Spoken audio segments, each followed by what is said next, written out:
Muli, magandang umaga po.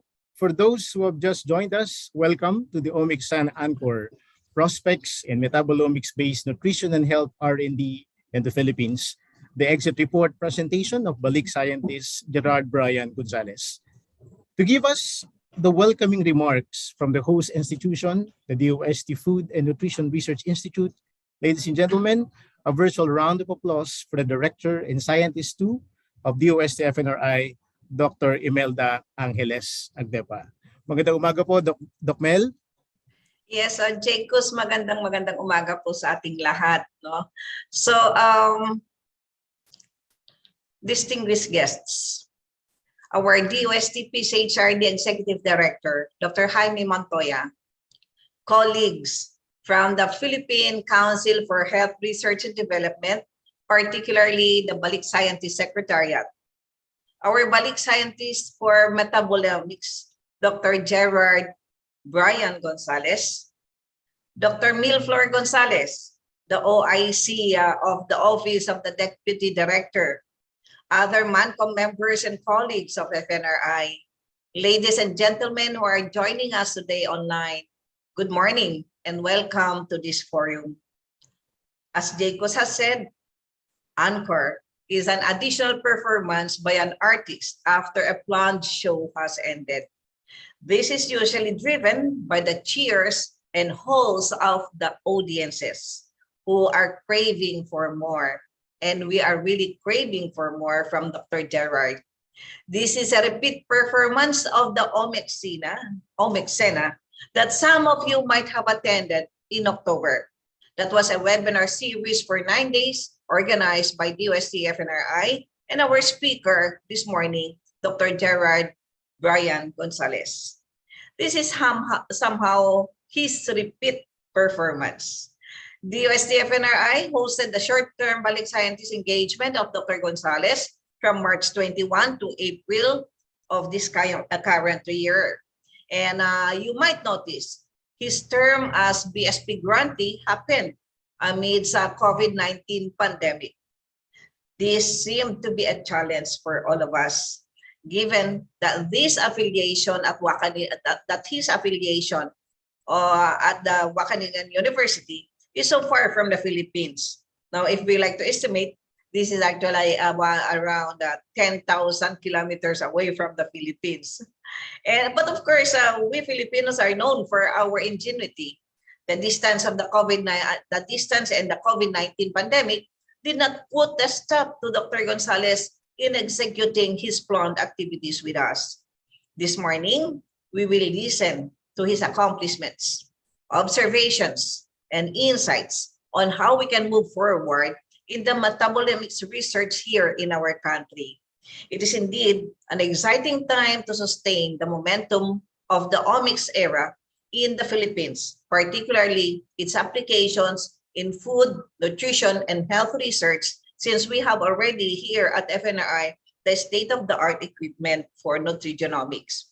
We trust that through this exit report presentation, our dear participants will be able to gain perspectives on their research endeavors in the future, the abundant promises of omics technologies, and the ways to reap these potentials in our setting may start in our discussion this morning.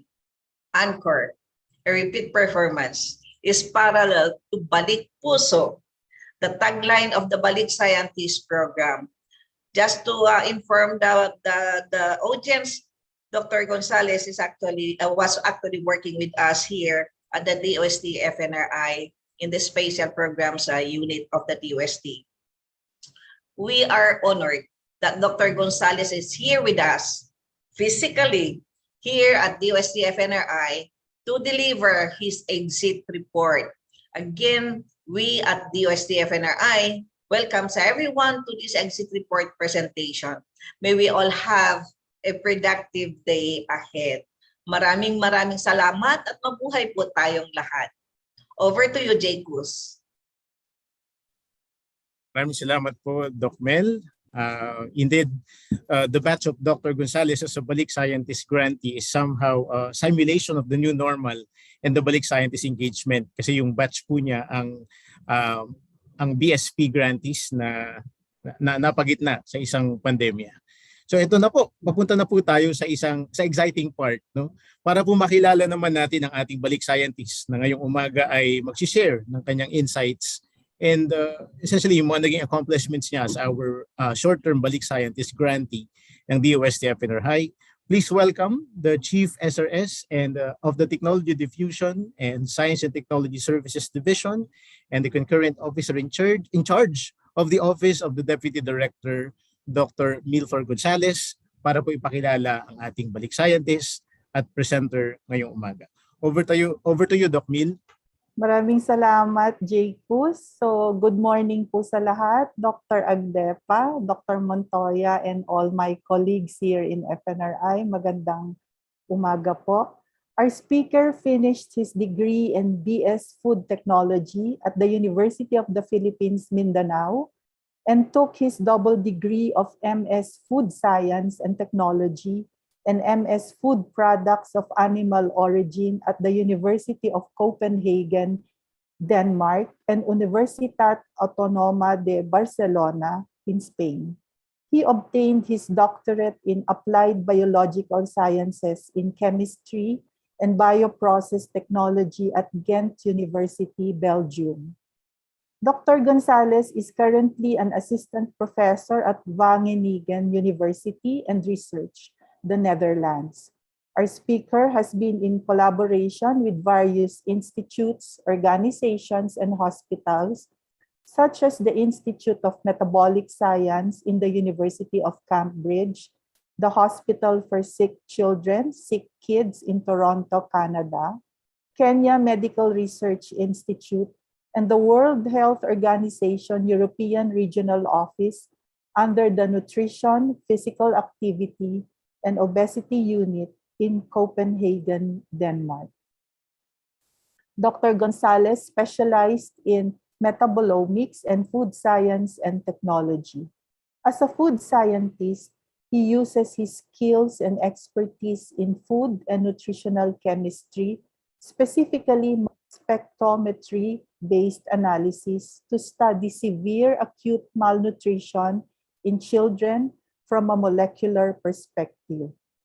Participants, guests, and colleagues, it is my honor and let us all welcome Dr. Gerard Brian Gonzalez.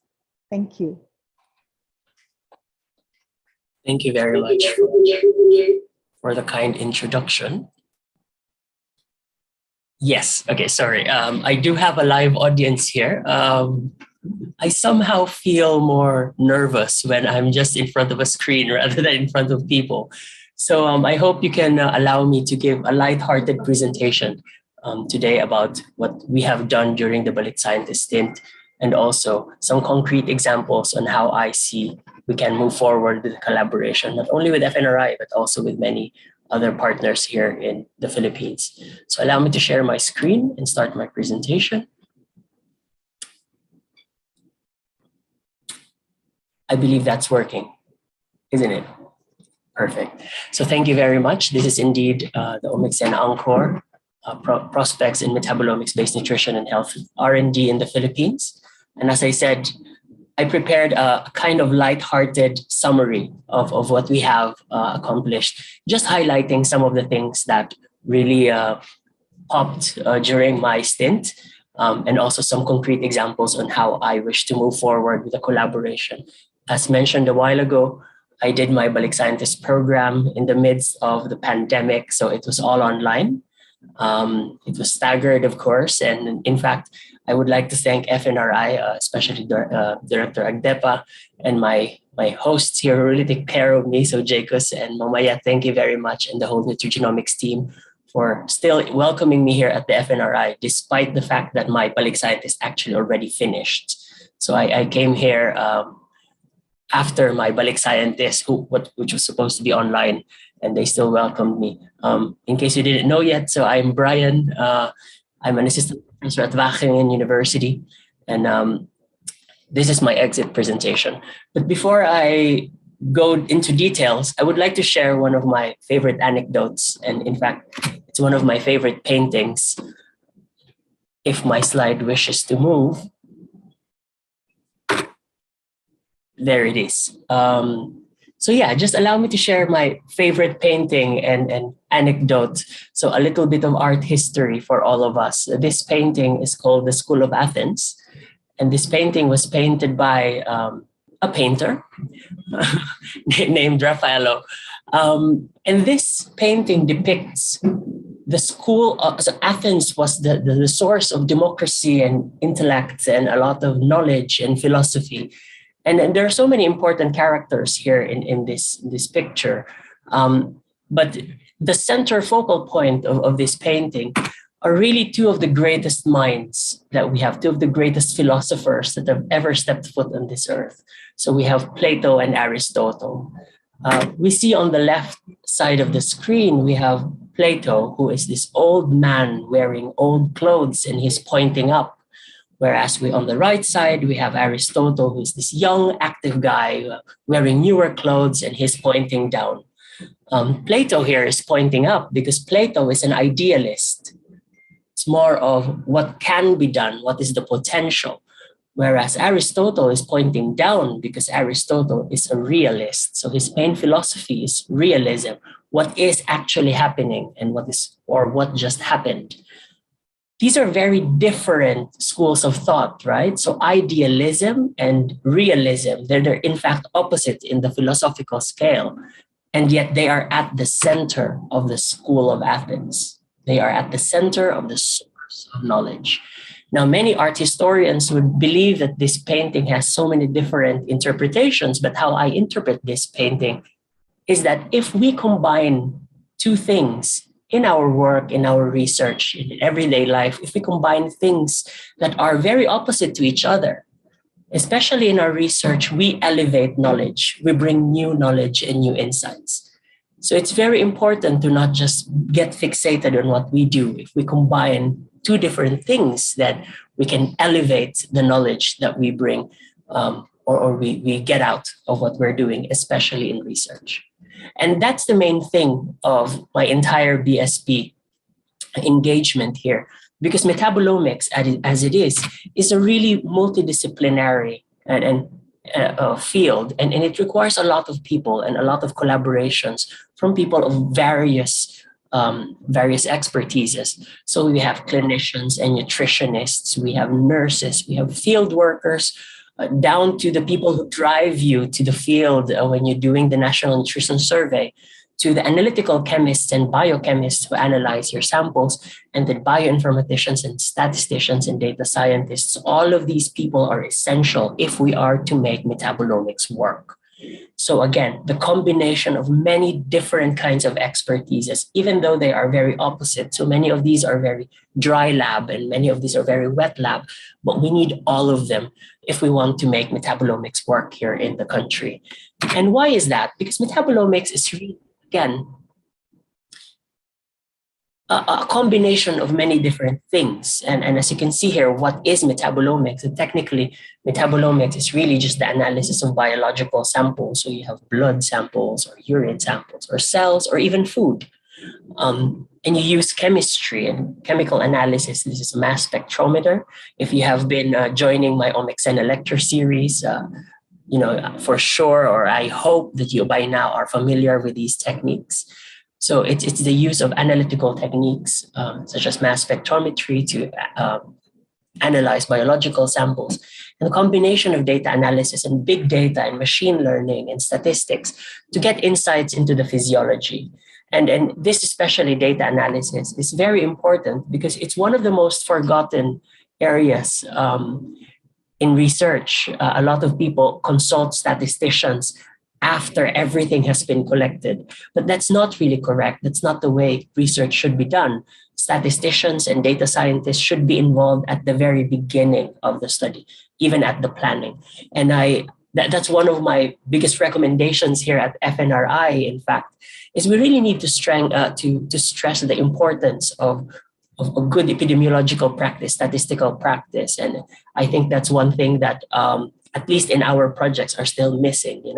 We need because we collect a lot of data here at FNRI, and we cannot continue to just collect data. We need to have a strategy wherein we can transform this data collection into insights and biological insights, and especially if we are to publish that in international journals. So again, I've shown this slide so many times, and metabolomics is really at the downstream of the omics cascade and in systems biology, because the metabolites really tell us what is happening and what has or what just happened. You know, just like Aristotle would say, what is realistic. Whereas genes, and I'm sure that FNRI is already very proficient and has already done a lot of work and experience in genomic studies.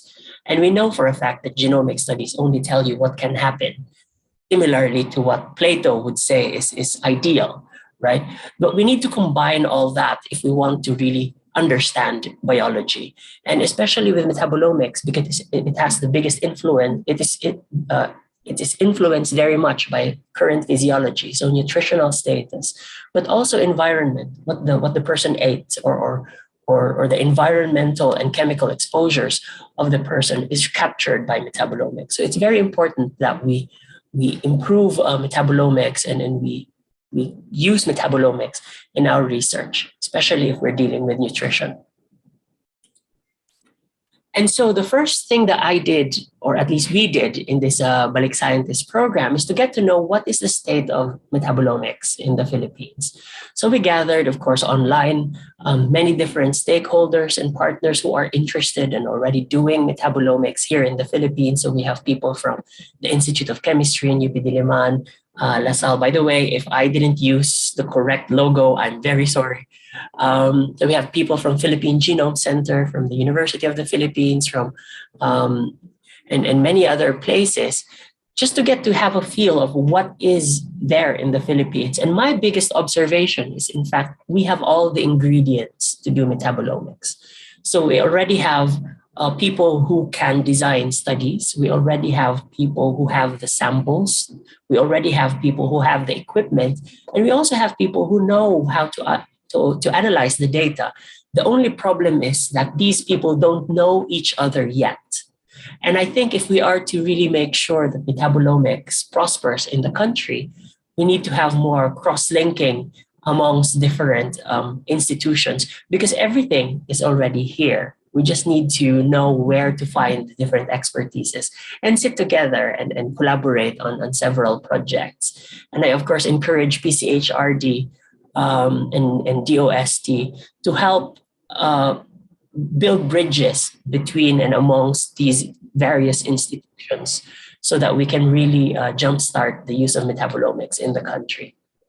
Of course, this Balik Scientist is a start of that. I would also like to give a shout out to Karen Lacerna from De La Salle, who's also a Balik Scientist, who's also doing metabolomics. So as I said, we already have many different activities in metabolomics. We just need to introduce each other to us.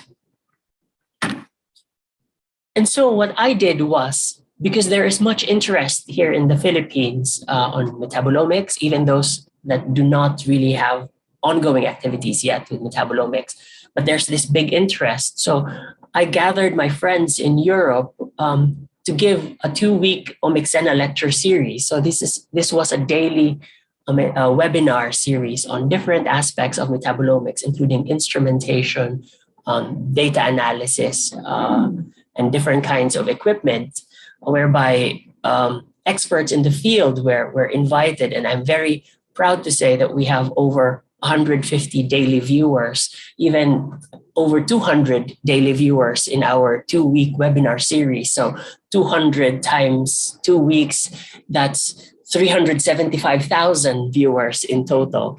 No, of course, that's just kidding, but we have a lot of interest in this. And I'm very thankful to my friends and colleagues. Of course, this is Professor Lars Draxtel from University of Copenhagen, a world-renowned expert in food metabolomics. This is my postdoc supervisor when I was doing my postdoc at the University of Cambridge in the UK. Dr. Albert Coleman, this is Gordana Panich, and Jonathan Swan from Southampton University, Lynn Van Hacke and Lieselot Hemmerich from Ghent University in Belgium. And we have Justin van der Hooft, my colleague from Wageningen University, who's an expert in metabolite identification, and a very good friend of mine here, Laura Rigetti from Parma University in Italy. And they were very happy to join our webinar series and answer questions. And in fact, if this would not have been a pandemic, it would have been very easy for me, given the funding, to invite all of them. So I hope that in the future, we can organize something whereby I can bring these excellent scientists here in the Philippines to give a workshop and really help boost metabolomics research in the Philippines. And they are all ready to deploy. Of course, we just need to iron some things out. So again, thank you very much to all these collaborators of mine, and of course to all of you who participated in the Omicsena lecture series. Again, shout out to the nutrigenomics team here at FNRI who organized and made sure that everything ran smoothly. I'm also very fortunate and honored to be part of the drafting of a metabolomics R&D roadmap here at FNRI. A 5-year plan, or 4-year plan in this case, no, 5-year plan in this case, on how we can implement metabolomics here at FNRI. And of course, the first goal is to execute metabolomics research, and I will be giving some examples of the research that we are doing at the later part of this presentation. Also to establish a research infrastructure. So I'm happy that there are plans for biobanking here. That's very important. But I'm also very happy to see in the past week that I was here, I went around the different facilities. So I went to the Institute of Chemistry. I went to the Philippine Genome Center in Diliman, and also in De La Salle University in Laguna. And I gave a webinar at the University of San Agustin. And I'm very happy that we have the equipment, actually. We have very high-end equipment. Particularly in some of the labs, they have better equipment than what I have here at Wageningen University. So it's almost, we don't have any reason not to do metabolomics because we have the equipment, we have the samples, we have the knowledge, and we have the thirst for research here in the Philippines. One thing I'm very happy about, of course, is my engagement here at the Food and Nutrition Research Institute. And that's, of course, with our third goal of fostering partnerships. I'm bringing in our commitment from Wageningen University to help nutrition research all over the world. And we are, of course, pioneer and very good at that. And we plan to continue to expand our reach in the global south. So I'm very happy that this is that I'm part of this engagement, and also to initiate capacity building. But this was our roadmap when we started my Balik Scientist. And I'm very happy that in the course of my 1-year Balik Scientist stint, we were able to improve this roadmap. And in fact, instead of just having an engagement, we're able to enroll some staff here at the Food and Nutrition Research Institute to PhD program at Wageningen University. So I'm very happy to soon welcome one of the staff here, at least at FNRI, to join us at Wageningen University to start his PhD under my supervision. And I will tell more about that later on. So having said that, if there's a PhD, that is a sure 4-year commitment and partnership between Wageningen University and FNRI. So I believe that we are really participating, not just me as a person, but my institution is participating in this R&D roadmap here at FNRI. So another notable BSP activities that I've done. So I was invited to give a speech at the Southeast Asian Conference in Eco-Nutrition, hosted by Professor Laila Africa at the UPLB. But also for the Balik Scientist program, I was interviewed by Radio Aguila on 20th of May on a Sunday at 12:30 midnight in the Netherlands. So I was half asleep. But I think if you were listening, actually there is a link to this one. I think you can ask PCHRD. where not only did they ask me questions about balik scientists, but also on other questions like nutrition and others. So there's also a hunger for nutrition information everywhere. And I think engagements with the media is very important with FNRI. Of course, because of my balik scientist, we hold weekly meetings with at least some of the staff here or at least one of the staffs here at the FNRI Nutrigenomics group. And I also was able to support some of the projects, not only here at the FNRI, but also in other institutions here in the Philippines in drafting their projects. And I'm very happy at least one of those projects, at least two of those projects have been approved for funding by DOST. So I guess that's something that we can celebrate. So those are just some of the highlights of my 1 year, actually it's not even 1 year, 4 months online balik scientist stint. And now I would like to focus on the projects that I'm involved in. As I said, these projects are we have a commitment to these projects because these are embedded in graduate programs. So when I started my balik scientist stint, we were really thinking of participating in the Eastern Visayas birth cohort. Unfortunately, because of the pandemic, of course, we were not able to even start the recruitment. It was not very easy to do. So instead of just removing it altogether, in partnership with Jacos Nasis, of course, here at FNRI, we were able to look for other projects that I could use my time on, and this is where we have this second project here, the Nutrimetabolomics Investigation of Malnutrition in the Philippines, a component project of the Expanded Nutrition, a National Nutrition Survey, especially the phase 1. So I will first give a short description of the second project, and then we go to the original project. As we know, the world is now entering a phase, especially low and middle income countries, we're entering a phase whereby we have the coexistence of undernutrition and overnutrition in our population. And this is especially relevant here in the Philippines because we have many children or adolescents that are stunted. Fortunately enough, we don't have severe wasting or kwashiorkor here in this country. We probably have, but the numbers are very low. But we still have a very high prevalence of stunting.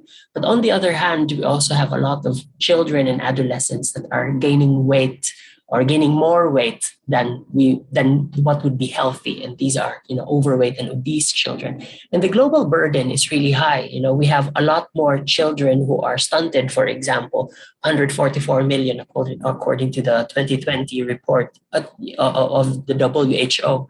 And 47 million in the world children are still wasted. And we have 38 million children in the world who are obese or overweight. But as you can see here, despite the fact that we have so much more children who are stunted, research on stunting is actually nothing compared to research on obesity. And I think that's very relevant because we know that we now have evidence to suggest that when children or adolescents are stunted, their risk for developing obesity and non-communicable diseases when they become adult increases significantly. So targeting malnutrition in adolescents and children is a very important field of research. But again, the Philippines presents a unique opportunity for us to study not only undernutrition, but also overnutrition in the same population.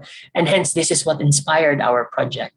And luckily, FNRI has this extensive program, which is Expanded National Nutrition Survey, that has a very good network already, and the sampling and everything, the logistics is already fixed. So it was very easy for us to embed our project within this Expanded National Nutrition Survey. So the idea with this is to study the genetic determinants of obesity in the country. So that was the original perspective that we have on this project. And I think that's also one of the research questions of the National Nutrition Survey anyway. And again, I'm very impressed that this is nationally funded. We have genetic screening nationally, sample collection nationally, dietary collection nationally. So that's a very unique opportunity. And I don't think a lot of countries have that kind of data. So this is a gold mine of data we have here at FNRI. And as I said, I think genetic studies here in FNRI is already very strong. And in fact, if you see this paper from Gil Xiao and Ruth Lowes in Nature Genetics, it presents really that genetic studies in obesity is starting to get mature. And I'd like us to have a focus on the last sentence of this abstract.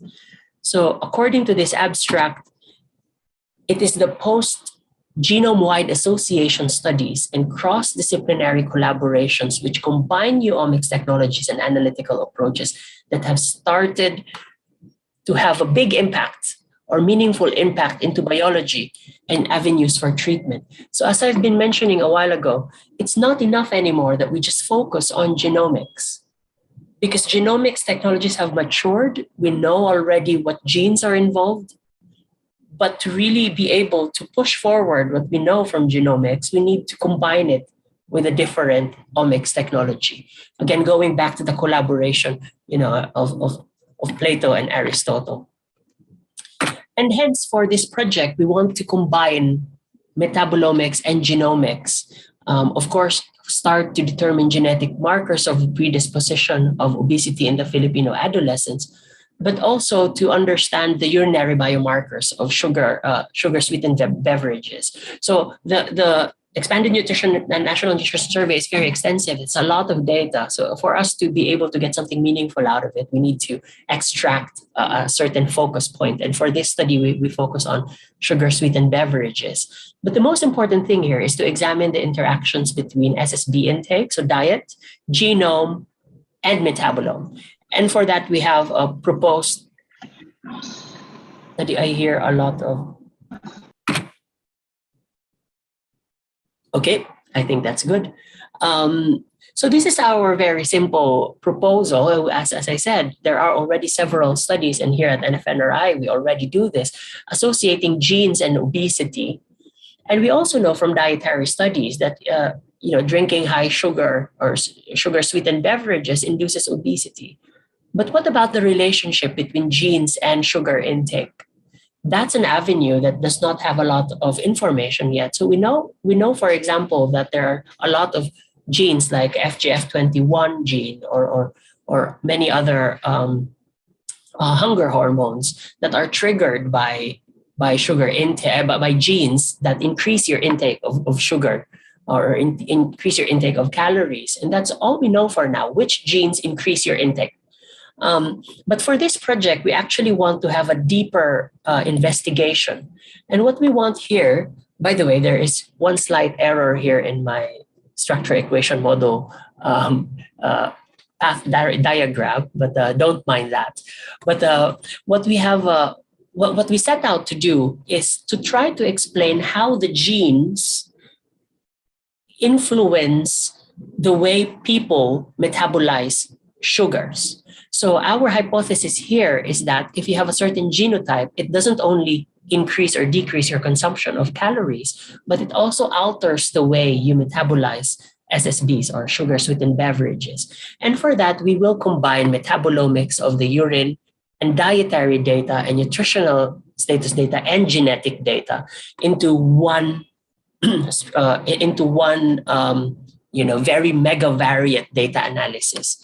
And for that, we have this main exposure here, which is the predicted SSB metabotype.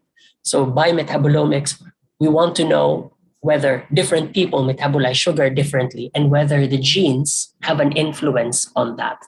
And I think this is a new avenue and a novel research question, especially in the Philippine population. But not only that, we have not seen yet a question that answers this, and the National Nutrition Survey offers us the opportunity to give the data that can support this kind of hypothesis. And again, I'm very happy to say that this study is now embedded in a PhD program, and we will welcome staff at FNRI, Jacos Nasis, soon in our division, and this will be the main focus of his PhD. So because this is embedded in a PhD program, so we have a commitment of at least 4 years partnership between Wageningen University and DOST FNRI. So also I would like to say that this project is in collaboration with my colleague at Wageningen, Frenzel van Duinhoven, and she is a genetic epidemiologist who is very much willing to help us, especially give support here at FNRI on how we can analyze the data on genes and how to make associations of that. So she's really an expert on that. I am on the metabolomic side. She will be dealing with the genomic side. And Jacobs will have the burden of trying to integrate both of us in his PhD. So that's it for the first project. Now for the second project, and this is, I think, recently approved by the DOST for funding, and will hopefully start maybe this year or next year. And this is the Eastern Visayas birth cohort, which is a pregnancy cohort. At least 3,000 women in the Eastern Visayas region will be followed from 3 months of pregnancy until birth. And the children will also be followed from birth until 2 years of age. And my interest in this birth cohort comes from my previous research on birth cohorts as well. So this study that we published in Science Advances was one of my outcomes during my postdoc at the University of Cambridge. So what we did is we employed a causal econometric statistical model to longitudinal analysis of blood samples and analysis of growth outcomes in children, whereby we were able to understand which lipids potentially have a causal relationship to growth. And what we found in this paper is that things like choline and polyunsaturated fatty acids seem to contribute to growth of children. And that's very relevant because, we can argue whether this statistical tool is causal or not, but what's interesting here for us is that of all the different kinds of interventions we can do, we now have a small selected list of metabolites that we know have the highest chance of success if we are to give it into a trial. Very recently, I have an ongoing project which is funded by the Nature Global Grants for Gut Health, and the previous study, by the way, was performed in Gambia. And this study, I'm replicating the study in Kenya and in Malawi, whereby we also have, in the first 2 years of life, we will collect several blood samples and we will perform metabolomics, and we will try to see if gut microbiome-related metabolites of choline and polyunsaturated fatty acids are contributing really to growth of children, at least in Kenya and Malawi. So that inspired my interest here at the Eastern Visayas birth cohort, and that's why we rewrote the project 4 of this project as actually to involve metabolomics. So our interest really here is to determine the molecular and nutritional determinants of fetal and child growth in the Eastern Visayas birth cohort. So as I said, this is a pregnancy cohort. So imagine the study that I had before, whereby we can use econometric models to understand or to determine a smaller list of potential metabolites that can influence fetal growth or that can influence early life growth. Then what will happen is that we will be able to determine which interventions we can do that has the highest chance of success. The problems with trials in nutrition is that it often does not work.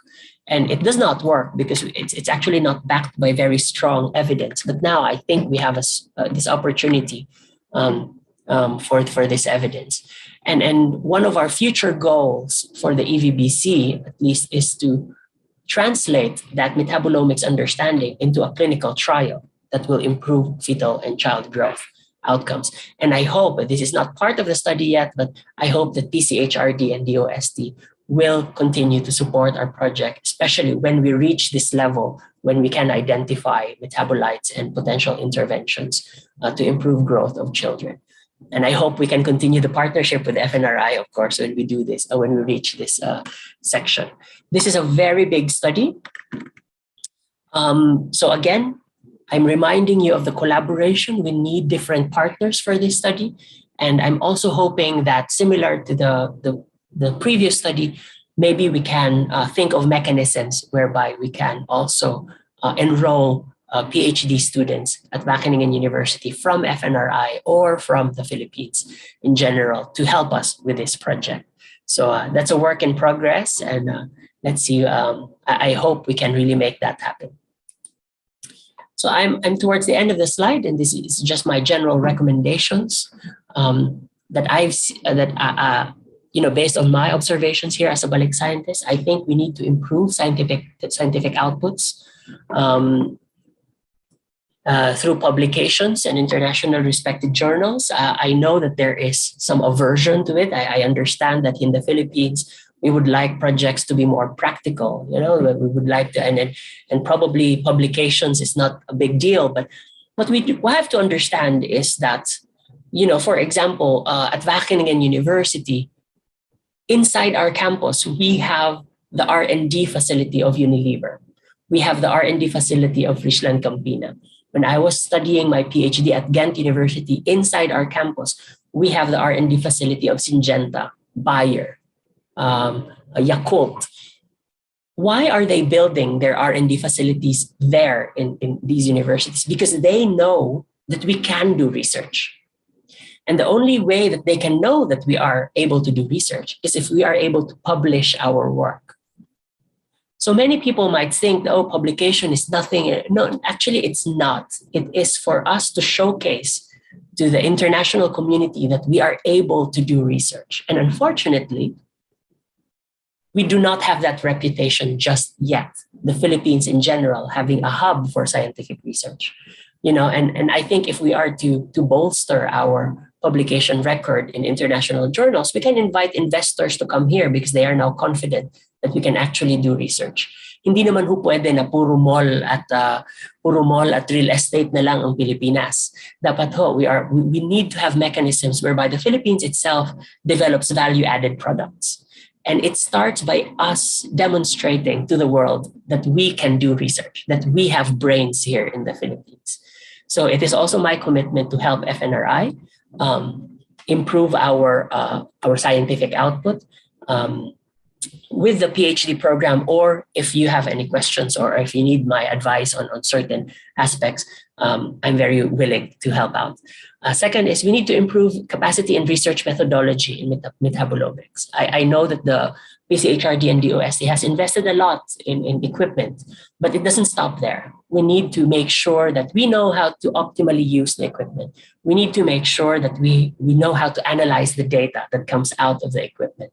And I think that's one way to move forward. And again, I encourage the PCHRD to also have mechanisms, not just to fund research and equipment, but also for trainings and making sure that we have enough people to be trained on how to really optimally use these technologies.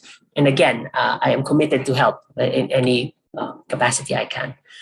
Again, with the collaboration, I encourage the participation and integration of R&D projects here at FNRI in graduate study programs. I understand that in UP or in De La Salle or in Ateneo or in many other SUCs, and we have fantastic research possibilities, and we have universities that offer master's programs.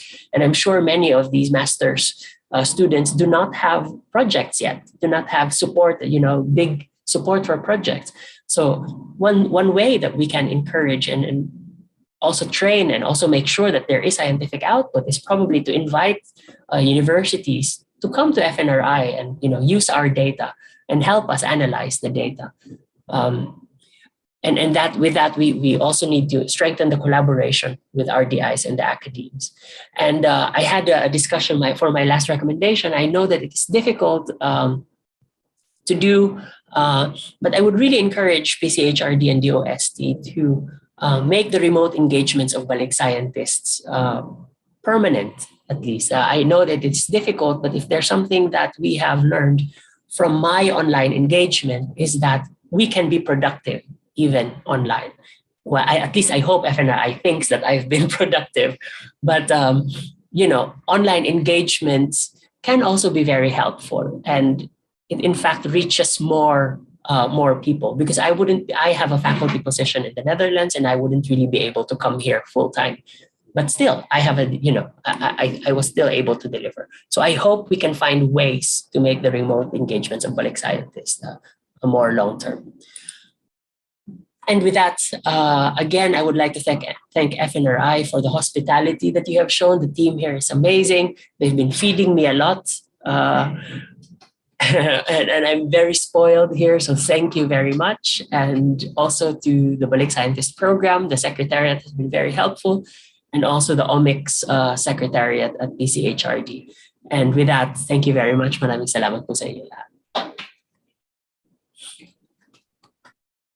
Okay, maraming salamat, Brian, for that presentation. Thank you for providing us the prospects in metabolomics R&D and your recommendations generally, particularly on the overarching food and nutrition R&D scenario here in the Philippines. Before we proceed to the question and answer portion, actually wala pa tayong mga questions sa ating chat box, but we're really looking forward to your questions, no? Para po sa interactive discussion natin mamaya.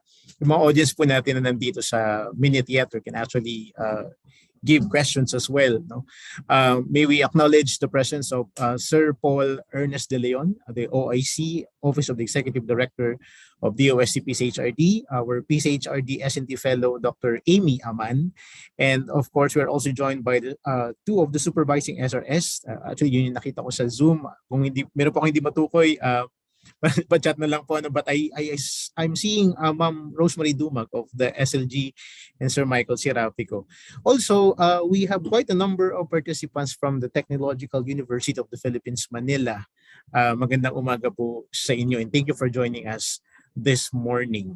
So, bukas na po ang ating floor, no, for the question and answer.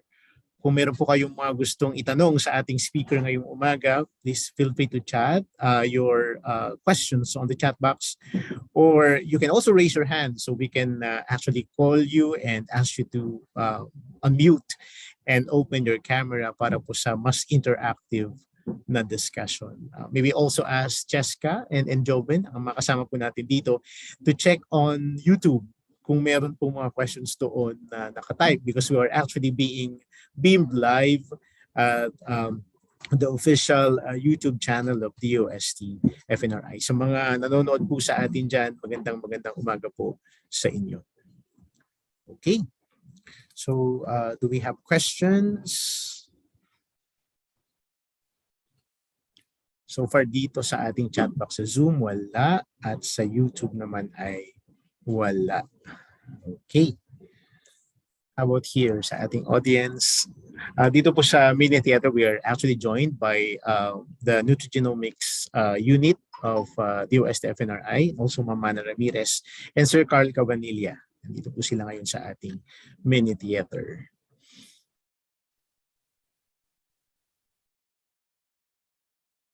Okay.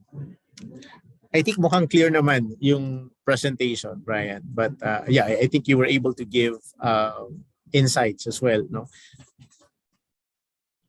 Okay. Carl, yes. Si Carl po ay nag-raise ng kanyang kamay. I-relay ko na lang yung tanong niya. On the relationship between SSB and kasi when we say SSB, sugar sweetened beverages, it covers both yung ano po, as a lot, yung high fructose, corn syrup, and the artificial sweeteners. So alin doon yung pinatukoy natin? Anong target natin? I would actually defer that question to the researcher. Okay, sige, para lang po sa benefit po ng ating mga viewers na nasa YouTube. Actually, yung tanong po ay galing live dito sa Mini Theater. The question was actually focused on the project that was presented by Dr. Gonzalez, particularly on the sugar sweetened beverage. Mr. Carl Cabanilla is asking doon sa specific na sorry, Carl, mga items pa or foods na may SSB or SSB is a bit broad, but alin doon yung gusto natin i-relate? Not ba? yes, actually doon sa so ang tanong niya ay ano yung mga i-relate natin kasi masyadong broad yung classification ng sugar sweetened beverage, no. Yung study po natin ay naka-anchor din sa naunang sugar sweetened beverage study na ginawa ni Miss Julia Gubat, where her group extracted yung mga items na mayroong sugar sweetened beverage from the National Nutrition Survey. So essentially, meron silang classification, meron silang ginawang classification ng mga sugar sweetened beverage na na-call out nila from the National Nutrition Survey data. So essentially, at the moment, medyo liberal ang study to look at all the items na merong na sugar sweetened sweetened. Hindi ko lang kasi mabuksan yung aking file dito, but meron tayong ginawang format, if I may just share.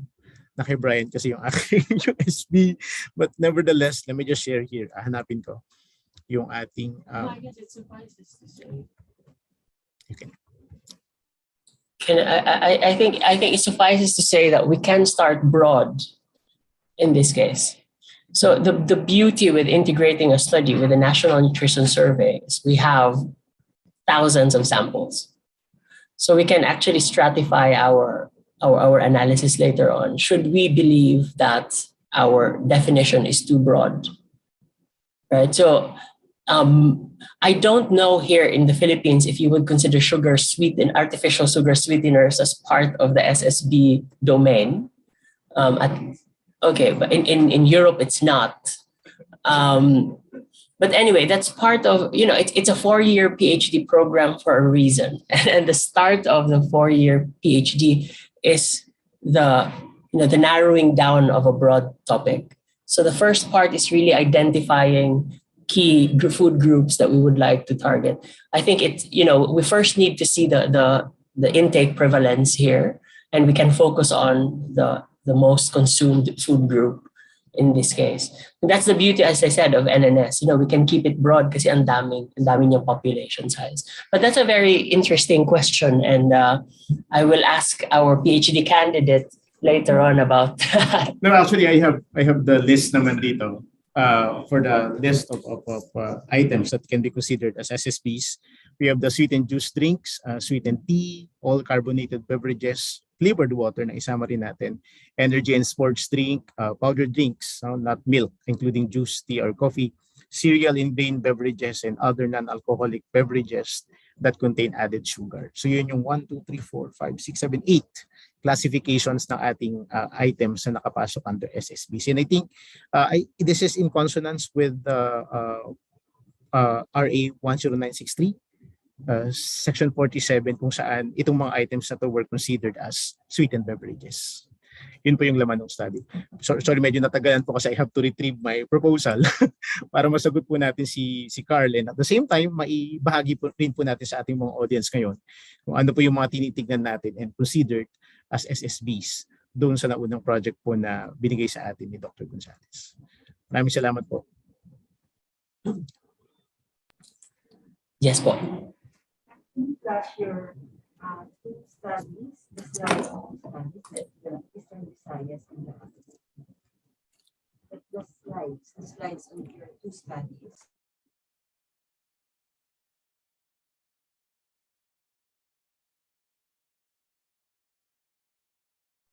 Can you flash this? How you would like it to flash. Okay. Just again, recall the title of the second. Yeah, at the moment po, may tanong po dito sa live audience, no, si Mama Ramirez. He is asking our speaker to flash on the screen yung mga titles po ng dalawang study kung saan po siya na-involved.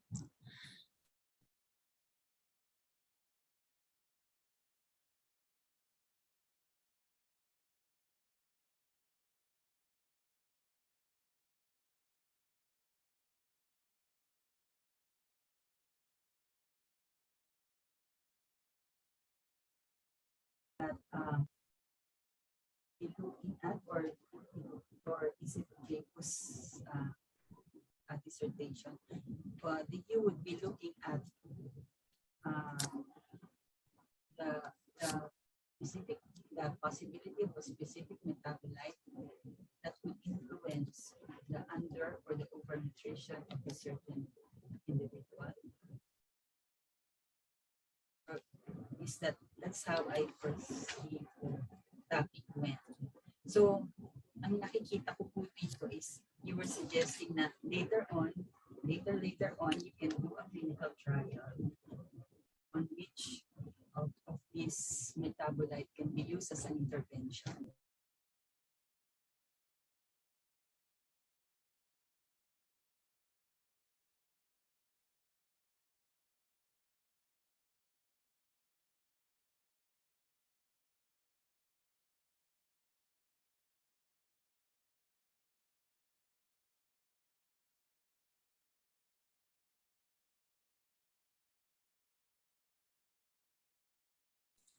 So yeah, I think the question was pertaining to a possible clinical trial of the SSB study, and if there are already clinical trials in on that respect. I think we confused the clinical trial part because what I mentioned where we want to get a clinical trial was for the first study, not for the SSB study. So yeah, I think if we are to develop a trial kind of for the second study, because we see the second study as more of a basic science. It's not really for a treatment of obesity, right? Because I still think that if you really want to treat obesity, we should just reduce our intake of SSBs. So it's not a trial, but if we are to develop a trial for that project, it would be to validate whether people with certain genetic differences really metabolize sugars differently. But for the trial that I was mentioning a while ago in the study was for the birth cohort.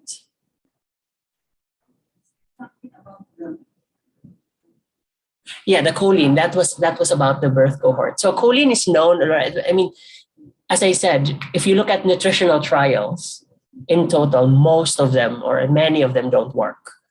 But of all the trials that I've seen that work to improve growth of children, it's this clinical trial where they give eggs to children because eggs are rich in choline and fatty acids and protein as well. But that's a very recent study. And we don't really know if that works in all populations. But we also need a better delivery, how to deliver that to the children. So that's the trial realm. So yeah, choline is known already. There has been trials about it, but I think more studies need to be given, especially fetal growth. I've not seen a lot of studies about fetal growth development. And as I said, birth cohorts are quite rare in the world. And we have the opportunity here in the Philippines, supported by DOST. So we're very fortunate, in fact, to have this study here. So I hope we can really, optimally use it and really get a lot of data and then output out of it. Thank you for the question. Okay, maraming salamat po. Yes, another question from our audience here at Mini Theater. Perhaps we can ask one of our technical team to para mapakinggan din ng ating mga viewers sa YouTube, even here on Zoom, kung ano po yung mga tinatanong dito. Mukhang ito yung perks of being here live sa Mini Theater. Nakakapagtanong tayo. Yes, the question will be coming from our colleague, Francis. Over to you, Francis.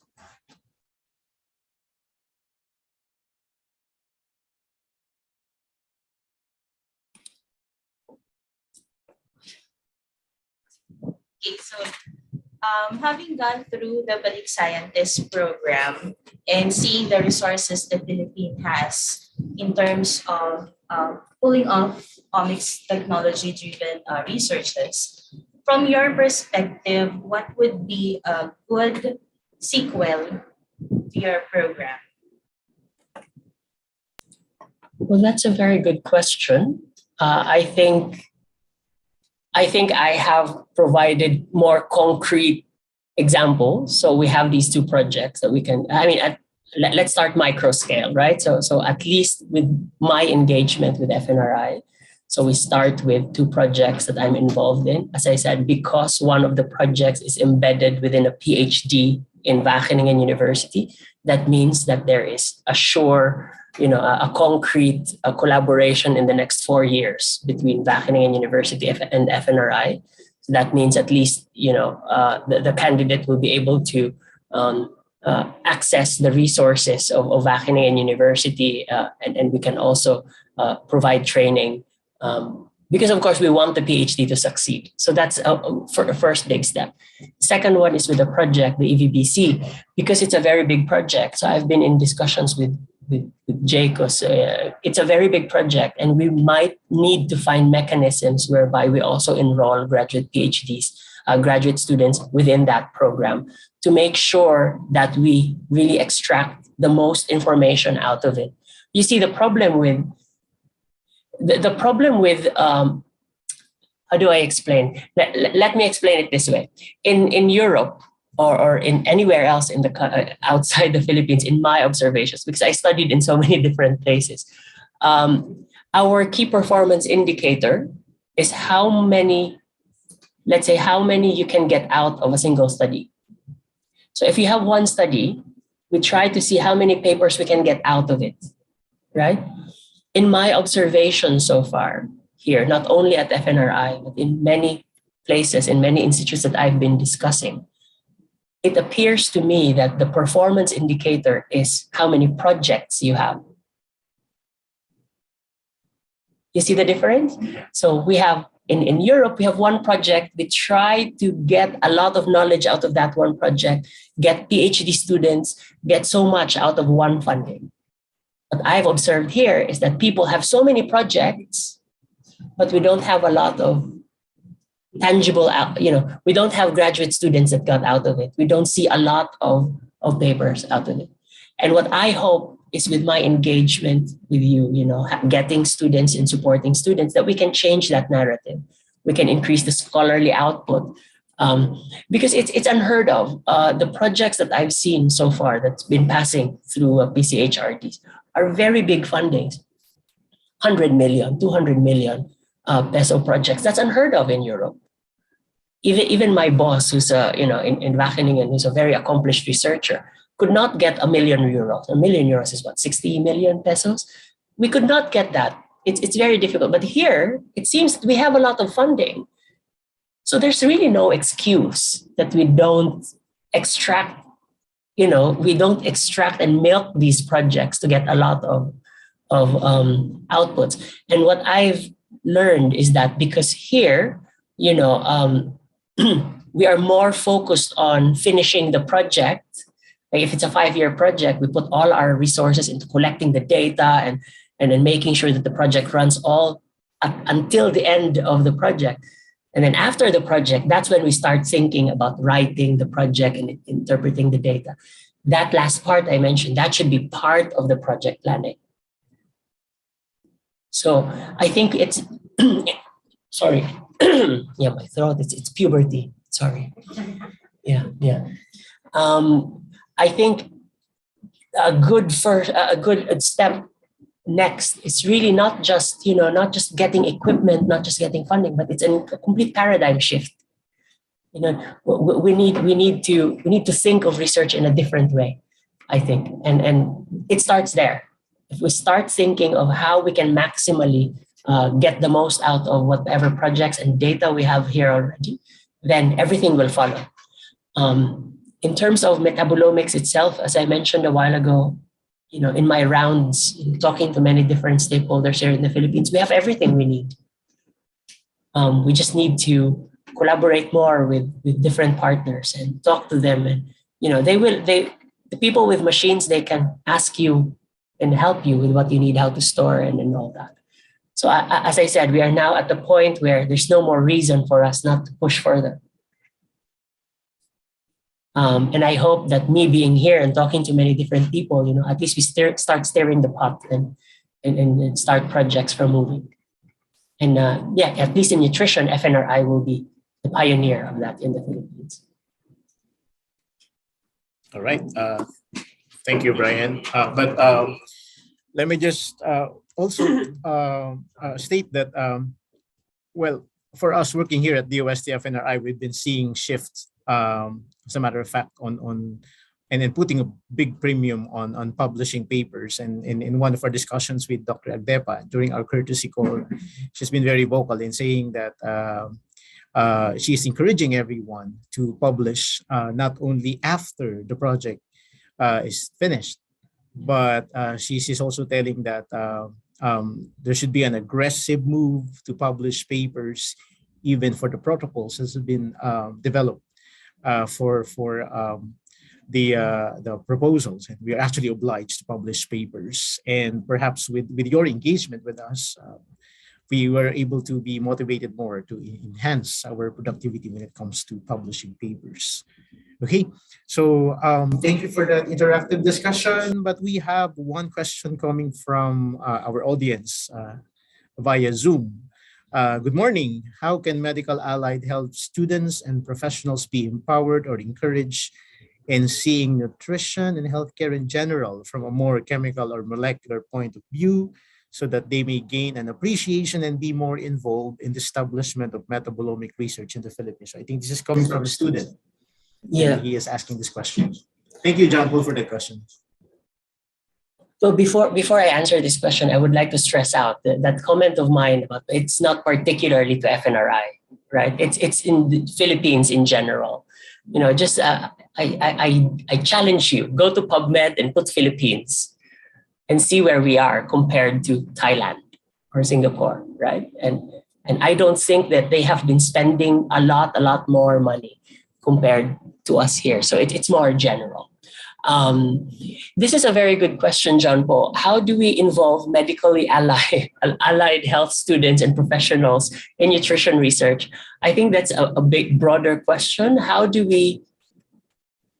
I would like to rephrase this question into how do we incorporate nutrition in the medical education?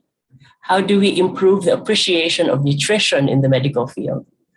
Because I think that the medical field is still very focused on downstream effects of nutrition, right? I think in the medical education, not just here in the Philippines, but even in Europe, they don't really teach a lot of nutrition in medical schools, for example. They treat people who already have obesity. They treat people who already have diabetes. And I think there has to be more appreciation of the nutrition in the education itself. So one way of that is, encouraging universities to make sure that we have more nutrition education, not just the medical professions, but everywhere.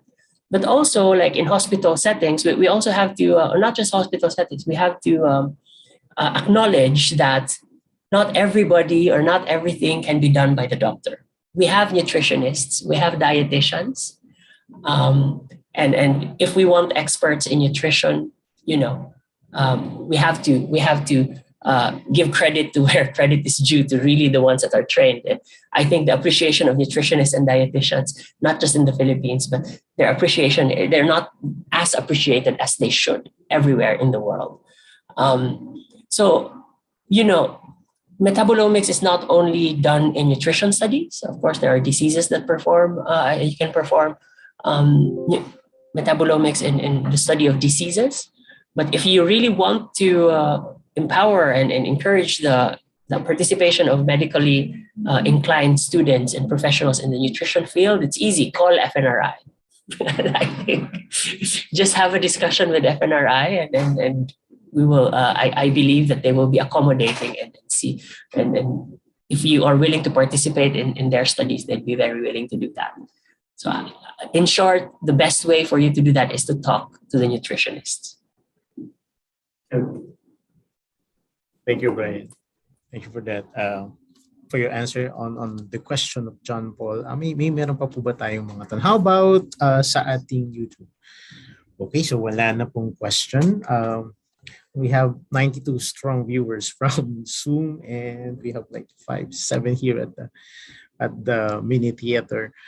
So I guess kung may mga tanong po kayo, I think Brian was able to give his handle on Twitter. So if you have questions, after this exit report presentation, you can actually direct your question to him via his social media accounts. All right, at this juncture, kanina pa po tayo pinagmamasdan ng naging instrumento ng pagdating ni Dr. Brian Gonzalez dito sa DOST-FNRI bilang balik scientist grantee. Ano po, at magsimula o at the say it in Tagalog, magpasinaya ng bagong research platform dito sa DOST-FNRI as an addition to the nutrigenomics research, and that's metabolomics. No? So at this juncture, please allow me to call on Ms. Paula Jane De Leon, the OIC, Chief of the Institutional Development Division of the Philippine Council for Health Research and Development, for the response of the Philippine Council for Health Research and Development. Magandang umaga po sa inyo, Ma'am Paula. Good morning, Sir Jacus. Good morning po. Okay, good morning. So good morning to our officials from the DOST Food and Nutrition Research Institute, to Director Imelda Angeles Agdepa, to Dr. Milflor Gonzalez, to Ms. Devora Aguila, Mr. Michael Serafico, Ms. Marietta Rodriguez, and to our Balik scientist, Dr. Gerard Brian Gonzalez, DOST officials, and everyone from the science and research community. On behalf of PCHRD and the DOST Balik Scientist Program, we would like to once again congratulate Dr. Gerard Brian L. Gonzalez for closing his engagement with us as a 2020 Balik Scientist awardee.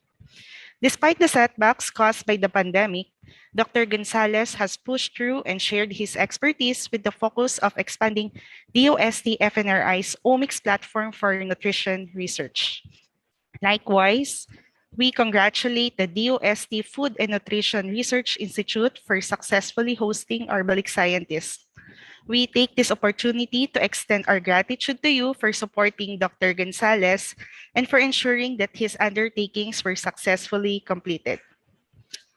Despite this being a short engagement, we congratulate Dr. Gonzalez and FNRI for their work on the enhancement of the DOST-FNRI Metabolomics R&D Roadmap, approval of the Eastern Visayas Bird Cohort Project, conduct of human resource capacity building through the Omicsena lecture series, together with the foreign experts, and development of nutritional metabolomics project proposals for local and international funding. Indeed, the past year has been full of fruitful activities, and we hope that this is something that the Institute can build upon. Hopefully, this will open more opportunities for collaborative research and more capacity building activities. We hope that you continue to cultivate collaborations with other experts as well, and to inspire more Filipino students and researchers towards uplifting science, technology, and innovation. As a token of our appreciation, allow us to present this certificate.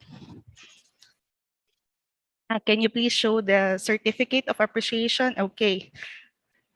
The certificate, which reads, the Department of Science and Technology Balik Scientist Program presents the Certificate of Appreciation to Dr. Gerard Brian L. Gonzalez in grateful acknowledgement and sincere appreciation for sharing his time, expertise, and valuable service under the Balik Scientist Program.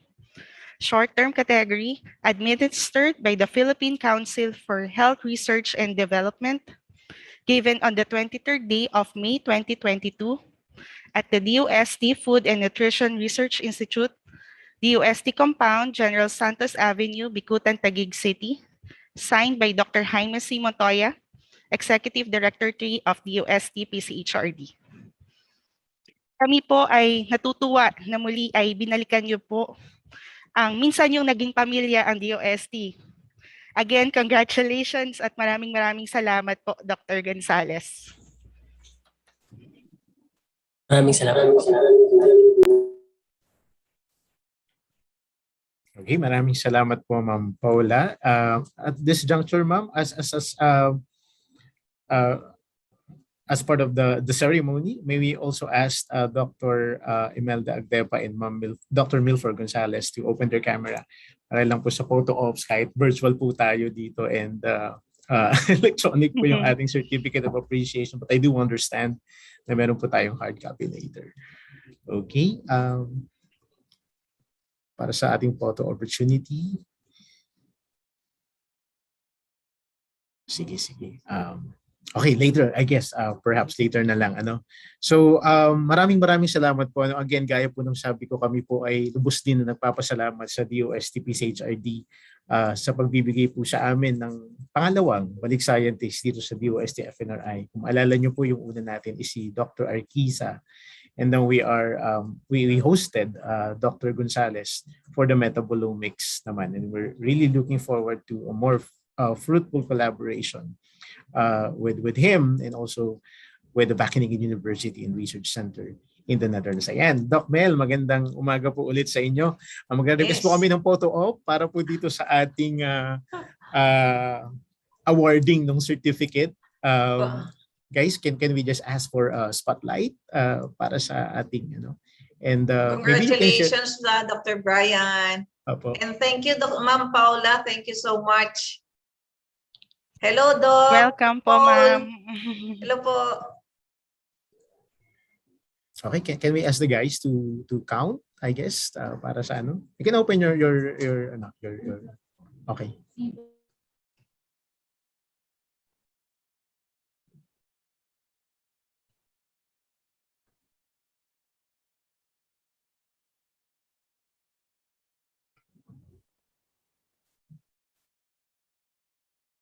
Very good.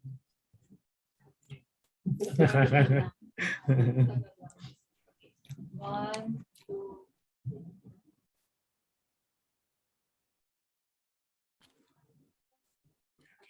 One, two. All right, maraming salamat po. Thank you po sa inyong lahat. Thank you. Opo. At this juncture po, to formally end this exit report presentation, may we call on Sir Paul Ernest De Leon, ang OIC po ng Office of the Executive Director and Chief SRS ng Research and Development Management Division ng PCHRD for the closing remarks. Good morning po, Sir Paul. Hello, good morning, Dr. J. Cruz and Dr. Imelda Depa. Hello, sir. Good morning. So to our partners from the Department of Science and Technology, Food and Nutrition Research Institute, DOST-FNRI Director, Dr. Imelda Angeles Agdepa, Dr. Mil Flor Gonzalez of the Technology Diffusion and S&T Services Division, our Balik Scientist, Dr. Gerard Brian Gonzalez, our Balik Scientist Program Secretariat, our Master of Ceremonies, Mr. J. Gustasis, and everyone joining us today, good morning. Addressing the nutrition problems through health research is one of the major R&D thrusts of the DOST Philippine Council for Health Research and Development. In fact, we launched the Nutrition and Food Safety Research Program last 2021 to generate more knowledge and scientific solutions to persisting nutrition problems in the country. Aside from supporting R&D on nutrition and food safety, the Council also prioritizes building the local R&D capacities in the field. Dr. Gerard Brian Gonzalez engagement with the DOST as Balik Scientist intended to contribute to this mission by sharing his expertise in metabolomics research with his host institution and one of our allies in nutrition R&D, the DOST-FNRI. As shown in his presentation today, Dr. Gonzalez' Balik Scientist journey has been very instrumental in advancing the current efforts and capacities of DOST-FNRI in nutritional genomics. Surely the R&D initiatives, capacity building efforts, and partnership under this engagement will continue to bear beneficial outcomes for metabolomics research in the country. Once again, on behalf of the DOST-PCHRD, we would like to thank Dr. Gonzalez for his invaluable work in strengthening our initiatives to address malnutrition among our communities. We sincerely hope for more opportunities to work with you in making Filipino lives better through health research. We also thank the DOST-FNRI for helping us make this engagement as productive as possible in a short amount of time. I trust that the knowledge imparted to us by Dr. Gonzalez will be used to nurture the agency's human resources in research and effect positive changes to its current practices. Certainly a lot of opportunities await us in the field of metabolomics research. We look forward to its development in the coming years and to the possible discoveries and innovations that will be born from our efforts. Rest assured that the Council commits to supporting endeavors that are geared towards creating a healthier Filipino nation through research. Maraming salamat po at mabuhay ang PS. Maraming salamat po, Sir Paul. Thank you po. Indeed, a positive yield for the health and nutrition of every Filipinos. Thank you, Sir Paul. At this juncture, kami po ay lubos na nagpapasalamat sa pagsama niyo po sa amin dito sa ating Omicsena Encore Prospects in Metabolomics-Based Nutrition and Health R&D in the Philippines, the exit report presentation of Balik Scientist Gerard Brian Gonzalez. Allow me to give credits to our mini ERP working group, Cheska and Joven. Nandito po sila, Ma'am Mayet Rodriguez, Sir Michael Serafico, Dr. Milford Gonzalez, and Dr. Agdepa. Actually, this is the last day as well of the week-long visit of Dr. Gonzalez. Sabi nga niya, it's part of his world tour. Ano? Bago po siya pumunta dito, siya po ay nasa Malawi. And I think after this, he'll be going to Ethiopia. Parang rockstar lang. No? Meron siyang world tour. Ano po? He'll leave the Philippines tonight. Pagkatapos po ng pumunta po talaga siya for the ERP. And may I just share na nag-ikot din po yung team para sa mga prospects ng pwede nating i-build na collaborative network on metabolomics research.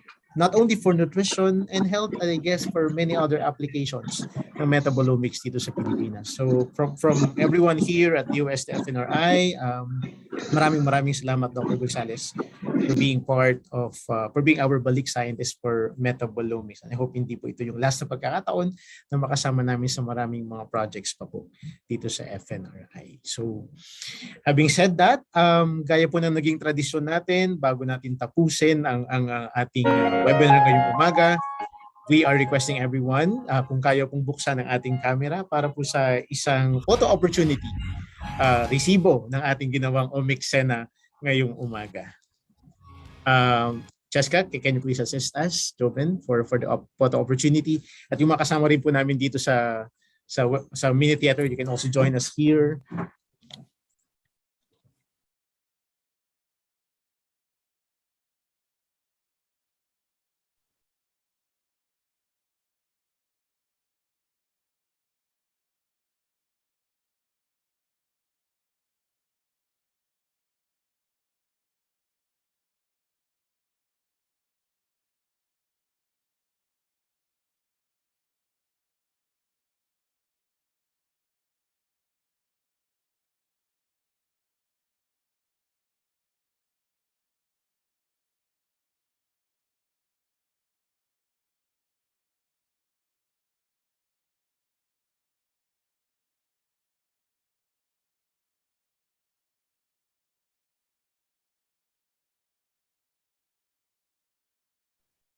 Alright, sige po. First slide. 1, 2, 3. Second panel. Wait lang po. 1, 2, 3.